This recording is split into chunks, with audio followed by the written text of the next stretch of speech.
আমি যখন এই ভিডিওটা রেকর্ড করতেছি ঠিক সেই মুহূর্তে দিল্লিতে বঙ্গবন্ধু কন্যা শেখ হাসিনার একটা প্রেস কনফারেন্স চলতেছে। কিন্তু এই প্রেস কনফারেন্সকে কেন্দ্র করে অনেকগুলা কথা আপনাদেরকে বলতে আমাকে হচ্ছে। আমি বলবো তার আগে কিছু বিষয় মনে করিয়ে দিতে চাই। আজকে বঙ্গবন্ধু কন্যার প্রেস কনফারেন্স, এইটা নিয়ে বাংলাদেশের বিহারি পল্লীতে, বাংলাদেশের রাজাকার পল্লীতে এবং বাংলাদেশের বর্তমান অবৈধ অসাংবিধানিক সরকারের সকল পর্যায়ের ব্যক্তিবর্গের মধ্যে একটা বিশাল আতঙ্ক, একটা বিশাল ভয় আমি দেখতে পাচ্ছি। আপনারা হয়তোবা দেখতে পাচ্ছেন না, কিন্তু তাদের বিভিন্ন স্টেটমেন্ট যদি আপনারা খেয়াল করেন বুঝে যাবেন শেখ হাসিনার একটা বক্তব্যকে এরা ঠিক কতখানি ভয় পায়। নিশ্চয়ই ভয় পাওয়ার কারণ আছে, কারণ তারা তো অপরাধী, তারা তো দেশদ্রোহী, তারা তো জঙ্গি, তারা তো সন্ত্রাসী। 2024 সালের 5 আগস্ট বাংলাদেশে কোনো অভ্যুত্থান হয় নাই, বাংলাদেশে হয়েছিল জঙ্গি হামলা। যেই জঙ্গি হামলার মধ্য দিয়ে বঙ্গবন্ধু কন্যাকে দেশ থেকে বাধ্য করা হয়েছে, যেখানে সম্পৃক্ত ছিল পাকিস্তান, তুর্কি এবং ডিপ স্টেট, সিআইএ। এগুলা সব পুরান কথা। নতুন কথা হয়েছে বাংলাদেশে এই মুহূর্তে রাজাকারদের মধ্যে সব থেকে বড় আতঙ্কের নাম বঙ্গবন্ধু কন্যা শেখ হাসিনা। শুধুমাত্র প্রেস কনফারেন্সে আসবেন, আদৌ লাইভে আসবেন কিনা এই নিয়ে বিভিন্ন ধরনের দ্বিমত ছিল, বিভিন্ন ধরনের আলোচনার বিষয় ছিল। কিন্তু আমি তখনও বলেছিলাম আমার পূর্বের ভিডিওতে যে বঙ্গবন্ধু কন্যা কি প্রকাশ্যে আসছেন, আমি সেখানে বলেছিলাম, আপনারা নিশ্চয়ই শুনেছেন, এইটার সম্ভাবনা 50-50, আসতেও পারেন লাইভে, আবার নাও আসতে পারেন। যেহেতু এই মুহূর্তে তিনি ভারতবর্ষে অবস্থান করছেন এবং ভারতেও বিভিন্ন ধরনের মৌলবাদী শক্তি আছে, বঙ্গবন্ধু কন্যা যদি লাইভে আসেন সেক্ষেত্রে তার ঠিকানা ফ্লাশ হয়ে যাওয়ার একটা বিশাল সম্ভাবনা থেকে যায়। এবং তিনি প্রকাশ্যে আসাটা কতটা যৌক্তিক এটা আমার মাথায় আসলে আসছে না। আপনারা এটার উত্তর আমাকে দেবেন। এবং ভারত সরকার তাকে নিয়ে কোনো প্রকার রিস্ক নেবে না, এটা আমরা আগে থেকে জানতাম। সে কারণেই হয়তো তিনি প্রেস কনফারেন্সে আসেন নাই। এইটা হলো স্বাভাবিক প্রক্রিয়ার অংশ। কিন্তু এই প্রেস কনফারেন্সের আড়ালে যে নাটকগুলা ঘটে গেছে, এই প্রেস কনফারেন্সের আড়ালে যে বিষয়গুলা ঘটে গেছে, সেগুলো আসলে বলতে হয়। কিছু কথা আসলে বলতে নাই, কিন্তু কিছু মানুষের অপকর্ম দেখলে এইসব কথা না বলে থাকা যায় না। দিল্লিতে যে প্রেস কনফারেন্স হচ্ছে, এই প্রেস কনফারেন্স বাংলাদেশ আওয়ামী লীগের অফিসিয়াল কোনো প্রেস কনফারেন্স না। এই প্রেস কনফারেন্স বঙ্গবন্ধু কন্যা শেখ হাসিনাকে কেন্দ্র করে হচ্ছে না। এই প্রেস কনফারেন্স হচ্ছে জাতিসংঘের যে রিপোর্ট ছিল, একটা ভুয়া রিপোর্ট বানিয়েছিল বাংলাদেশের জুলাই আগস্টের সেই জঙ্গি উত্থান নিয়ে। এই রিপোর্টের ভিত্তিতে একটা প্রেস কনফারেন্স গত কয়েকদিন পূর্বে হয়েছে, নতুন করে আরেকটা প্রেস কনফারেন্স হচ্ছে এবং এখানে বঙ্গবন্ধু কন্যা শেখ হাসিনা লাইভে উপস্থিত থাকছেন না। এখানে যে বক্তব্যটা তার শোনানো হয়েছে কিংবা শোনানো হবে, এটা একটা রেকর্ডেড বক্তব্য। এটা কয়েকদিন আগে রেকর্ড করা বক্তব্য হতে পারে, আই ডোন্ট নো, বাট এটা রেকর্ডেড বক্তব্য, এটা কোনো লাইভ বক্তব্য না। এই যে প্রেস কনফারেন্সের নামে যারা মিথ্যা কথা রটালেন, এই যে প্রেস কনফারেন্সের নামে যারা একদম নিশ্চিত হয়ে বললেন 526 দিন পর শেখ হাসিনাকে আমরা দেখবো, আপা আপনাকে দেখতে পাবো, এই যে গুজবগুলা রটিয়ে দিলেন এবং আওয়ামী লীগের সকল পর্যায়ের নেতাকর্মী সমর্থকদেরকে দিয়ে সামাজিক যোগাযোগ মাধ্যমে টইটম্বুর করে ফেললেন স্ট্যাটাসের বন্যায় যে বঙ্গবন্ধু কন্যা শেখ হাসিনা 23 জানুয়ারি লাইভে আসছেন দিল্লি থেকে। এই যে মিথ্যাচারগুলা করলেন, এতে করে কার লাভ হলো? মানে লাভটা কার হলো আমাকে একটু বলবেন। আওয়ামী লীগের সেই প্রেস কনফারেন্স সংশ্লিষ্ট যারা ছিলেন বা আছেন বা যারা করছেন, এই যে গুজব রটালেন, এটা কিন্তু আদৌ বাংলাদেশ আওয়ামী লীগের ভাবমূর্তির একটা বিশাল সংকট সৃষ্টি করলো। ভাবমূর্তি ক্ষুণ্ণ হলো। আমাকে আপনারা অনেকে গালি দেন, আমি জানি, আমাকে গালি দেন, আমাকে সহ্য করতে পারেন না, আমাকে নিতে পারেন না, কারণ আমি সত্য কথা বলার চেষ্টা করি। বঙ্গবন্ধু কন্যা লাইভে আসবেন কিনা এটা বাংলাদেশ আওয়ামী লীগের পক্ষ থেকে অফিসিয়াল স্টেটমেন্ট আসবে, তারপর আমরা নিশ্চিত হব যে আসবে। আজকে প্রেস কনফারেন্স চলতেছে, কিন্তু বাংলাদেশ আওয়ামী লীগের অফিসিয়াল ফেসবুক পেজে এটার কোনো আপডেট নাই। আপনারা ঢুকে দেখতে পারেন, যে কেউ ঢুকে দেখেন আওয়ামী লীগের ফেসবুক পেজে এই দিল্লির প্রেস কনফারেন্স নিয়ে কোনো প্রকার লাইভ টেলিকাস্ট হচ্ছে না। তার মানে আপনাদের বুঝে নিতে হবে এই প্রেস কনফারেন্স বাংলাদেশ আওয়ামী লীগের অফিসিয়াল কোনো প্রেস কনফারেন্স না। সংশ্লিষ্ট যারা এই কাজটা করলেন, যে আপার প্রেস কনফারেন্স, ভারত সরকারের অনুমতি আছে, ভারতের একাধিক গণমাধ্যম ব্যক্তিত্ব, আপনারাও গুজবটা রটালেন, যেটা আপনাদের কাছ থেকে আমরা মোটেও প্রত্যাশা করিনি। গৌতম লাহিড়ীকে বলতে হয়, তিনিও এই গুজবটা রটিয়েছেন, প্রেস কনফারেন্সে আসছেন শেখ হাসিনা। কিন্তু সবগুলা ছিল মিথ্যাচার, সবগুলা ছিল গুজব, সব চটকদার কথা, যেগুলা দিয়ে মিডিয়াতে একটা হাইপ তোলা হয়েছিল। আচ্ছা, এই যে মিডিয়াতে আপনারা হাইপটা তুললেন, এই হাইপটা তোলার কারণে তিনি যে এখন লাইভে আসলেন না, সশরীরে উপস্থিত হলেন না, এর ফলে ভাবমূর্তি ক্ষুণ্ণ হলো কার? এর ফলে ক্ষতিগ্রস্ত হলো কারা? এই কথাগুলা কি একবার ভেবে দেখেছেন? ভাববেন না, কারণ আপনারা তো আওয়ামী লীগ নিয়ে কখনো ভাবেন না। আপনারা তৃণমূলের আবেগ নিয়ে রীতিমতো হাসি তামাশা করতেছেন, রীতিমতো হাডুডু খেলতেছেন। আপনারা তৃণমূলের একটা কর্মী সমর্থক, একটা নেতা শেখ হাসিনার কথা শোনার জন্য কতটা অধীর আগ্রহে উদ্গ্রীব হয়ে থাকে, এটা আপনাদের ধারণার বাইরে। আপনাদের তো অনুভূতি বলে কোনো কিছু নাই, আপনারা তো কাঠ ইট পাথরের মতো, আপনাদের অনুভূতি নাই। কিন্তু তৃণমূলের প্রত্যেকটা কর্মী সমর্থক, সকল পর্যায়ের নেতা কর্মীদের বঙ্গবন্ধু কন্যা শেখ হাসিনার প্রতি একটা আলাদা আবেগ, অনুভূতি, ভালোবাসা, শ্রদ্ধা এবং সম্মানের জায়গা আছে। প্রতিনিয়ত ধোঁকা দিচ্ছেন তাদেরকে। প্রত্যেকটা বিষয়ের একটা লেভেল থাকে, আপনারা যা করেন প্রত্যেকটা লেভেলের বাইরে। আমি আমার ভিডিওতে কিন্তু একবারের জন্য বলিনি, আমি নিশ্চিত হয়ে বলছি শেখ হাসিনা লাইভে আসছেন, আমি নিশ্চিত হয়ে বলছি শেখ হাসিনা প্রেস কনফারেন্সে আসছেন। আমার গত ভিডিও দেখে অনেকে আমাকে এখন গালি দিতে পারেন, আমি আমার ভিডিওতে একবারের জন্য নিশ্চিত হয়ে বলিনি, আমি বলেছি একটা বিশাল সম্ভাবনা আছে তিনি লাইভে আসবার, একটা বিশাল সম্ভাবনা আছে তিনি সশরীরে প্রেস কনফারেন্সে উপস্থিত থাকবার, কিন্তু নিরাপত্তা জনিত ইস্যুর কারণে ভারত সরকার এই রিস্ক কখনো নেবে না, নিতে চায়নি, যার কারণে তিনি লাইভে উপস্থিত থাকেননি। আর মোদ্দা কথা হচ্ছে এই প্রেস কনফারেন্স বাংলাদেশ আওয়ামী লীগের অফিসিয়াল কোনো প্রেস কনফারেন্স ছিল না। আমার ভিডিওটা দেখার পর আওয়ামী লীগের অনেক সংশ্লিষ্ট ব্যক্তিবর্গ যারা আজকে সেই প্রেস কনফারেন্সে সম্পৃক্ত, যারা উপস্থিত আছেন কিংবা যারা দায়িত্বে ছিলেন, তারা গালি দিতে পারেন, বাট এটাই রিয়েলিটি, এটাই বাস্তব। আপনারা নিজেরাও সেটা জানেন যে এই প্রেস কনফারেন্স বাংলাদেশ আওয়ামী লীগের অফিসিয়াল কোনো প্রেস কনফারেন্স না এবং কখনো ছিলও না। বাংলাদেশ আওয়ামী লীগের নামে চাপিয়ে দেওয়া এই যে গুজব রটিয়ে, মিথ্যা রটিয়ে মিডিয়াতে হাইপ সৃষ্টি করে ভাবমূর্তি নষ্ট করা, সম্মান ক্ষুণ্ণ করা, আজকে বঙ্গবন্ধু কন্যা শেখ হাসিনার এই প্রেস কনফারেন্সকে কেন্দ্র করে সারা বিশ্বের একাধিক মিডিয়া উদ্গ্রীব হয়ে বসেছিল কখন বঙ্গবন্ধু কন্যাকে তারা লাইভ টেলিকাস্ট করতে পারবে। বিশেষ করে দক্ষিণ এশিয়ার প্রত্যেকটা দেশে গণমাধ্যমের চোখ ছিল দিল্লির উপর যে বঙ্গবন্ধু কন্যা শেখ হাসিনা লাইভে আসবেন এবং তিনি কথা বলবেন। রাজাকারের বাচ্চারা ভয়ে ছিল যে বঙ্গবন্ধু কন্যা শেখ হাসিনা লাইভে এসে আসলে কি বলবেন কিংবা অডিও কনফারেন্সে এসে কি বলবেন, তারা ভয়ে ছিল, তারা শঙ্কার মধ্যে ছিল। কিন্তু অফিসিয়ালি এটা কোনো আওয়ামী লীগের প্রোগ্রাম না হওয়া সত্ত্বেও, বঙ্গবন্ধু কন্যা লাইভে না আসা সত্ত্বেও যে গুজব রটালেন, এটার জন্য আপনাদেরকে অবশ্যই বিচারের কাঠগড়ায় আনা উচিত বলে আমি মনে করি। সবাই ভালো থাকবেন। গালি দিতে মন চাইলে কমেন্ট বক্স উন্মুক্ত। আসসালামু আলাইকুম। আওয়ামী লীগ যদি আবারও ক্ষমতায় আসে তবে সেক্ষেত্রে শেখ হাসিনা আর নেতৃত্বে থাকবেন না, তিনি অবসরে যাবেন, এমন একটি সম্ভাবনার কথা দুদিন আগে আন্তর্জাতিক গণমাধ্যম আল জাজিরার সঙ্গে একটি সাক্ষাৎকারে একটা পর্যায়ে এমন মন্তব্য করেছেন শেখ হাসিনার পুত্র সজীব ওয়াজেদ জয়, এবং তার এই মন্তব্যকে ঘিরে এখন আওয়ামী লীগের মধ্যে নানান ধরনের আলোচনা, নানান ধরনের গুঞ্জনের সৃষ্টি হয়েছে। দলের মধ্যে এক ধরনের অস্বস্তি তৈরি হয়েছে। কোনো কোনো ক্ষেত্রে গ্রুপিং এর স্পষ্টতা কেউ কেউ লক্ষ্য করছেন, এবং একই সঙ্গে প্রশ্ন উঠেছে এই যে শেখ হাসিনার অবসরে যাওয়ার একটা আনুষ্ঠানিক কিংবা অনানুষ্ঠানিক ঘোষণা সজীব ওয়াজেদ জয়ের মুখ থেকে যে তিনি হয়তো শীঘ্রই অবসরে যাবেন, কেন তিনি এই মন্তব্য করলেন?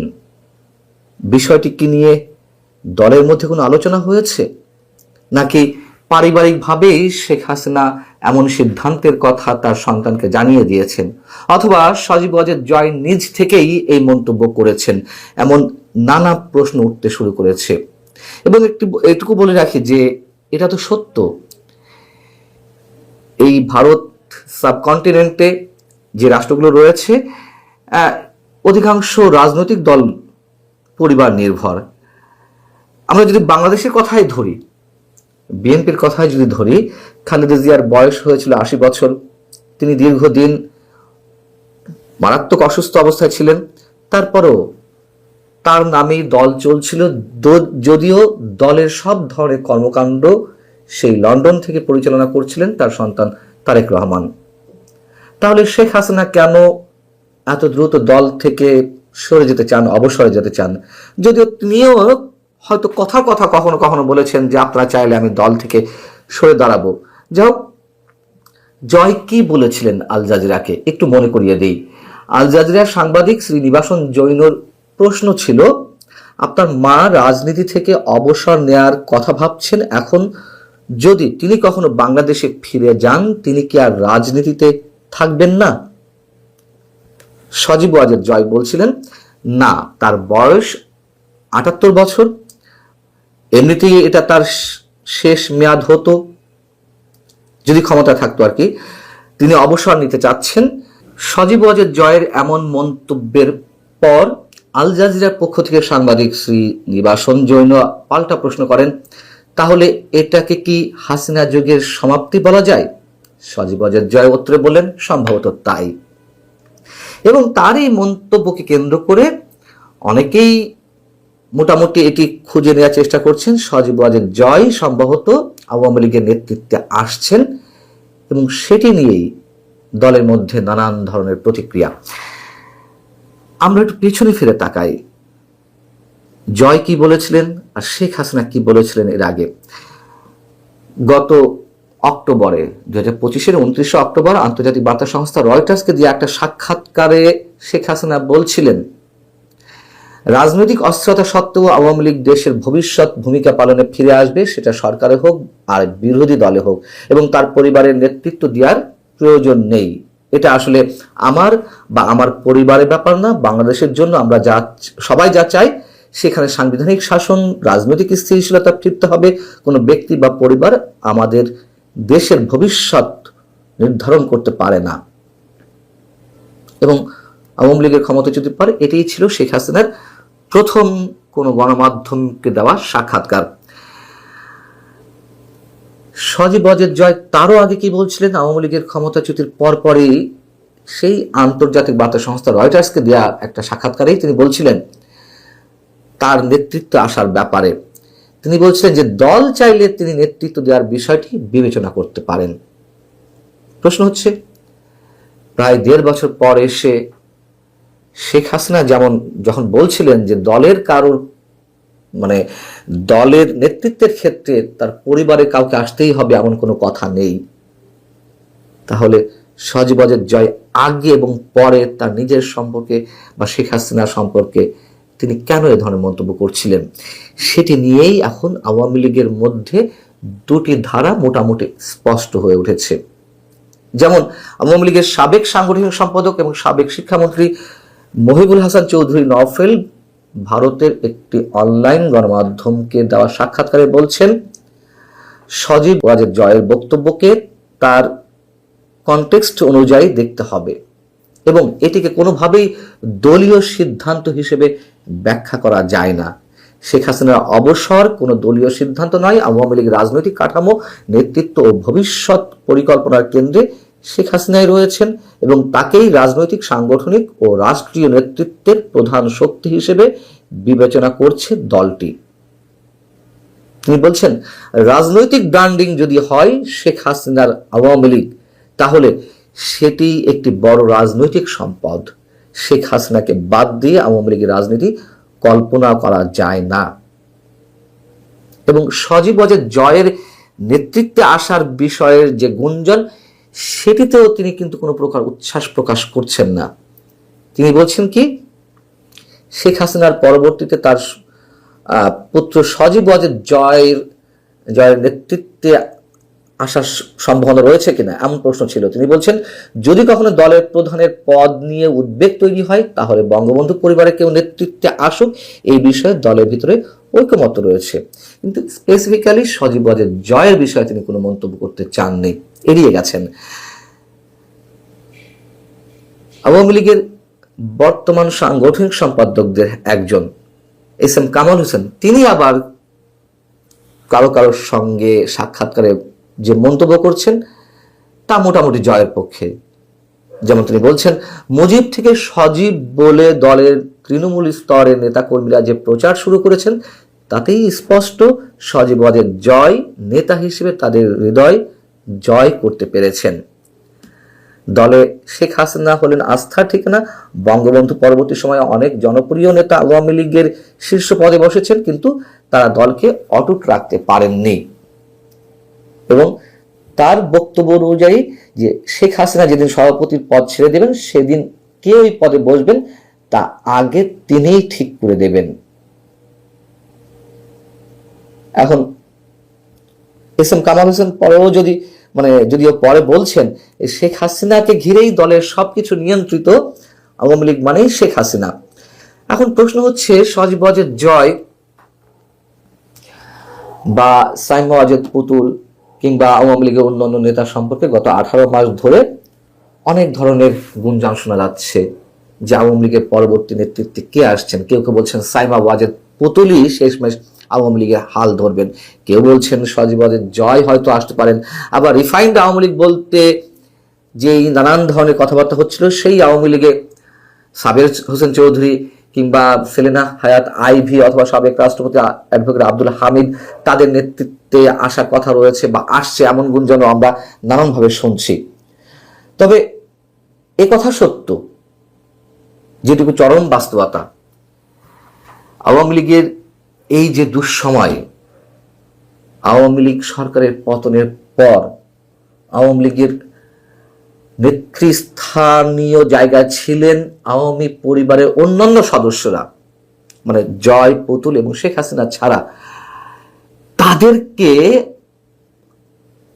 আওয়ামী লীগের যে কোটি কোটি সমর্থক তাদের অধিকাংশই, বলা যায় 80%ই আর তাদের মুখ দেখতে চান না। আওয়ামী লীগে তারা ফিরে আসুক এটি তারা চান না। হয়তো শেখ হাসিনা, সজীব ওয়াজেদ জয় বা সাইমা ওয়াজেদ পুতুল এই পর্যন্তই তারা মেনে নিতে পারেন, এটি চরম বাস্তবতা। যাই হোক, সবশেষ প্রশ্ন হচ্ছে যে শেখ হাসিনার যে মন্তব্য রয়টার্সের কাছে আওয়ামী লীগের ফিরে আসা না আসা এবং দলের নেতৃত্বে বা সরকারের নেতৃত্বে যদি কখনো ক্ষমতা আসতে পারে, সেক্ষেত্রে যে তিনি যে মন্তব্য করেছেন, জয়ের মন্তব্য খানিকটা হলেও একটু অন্যরকম।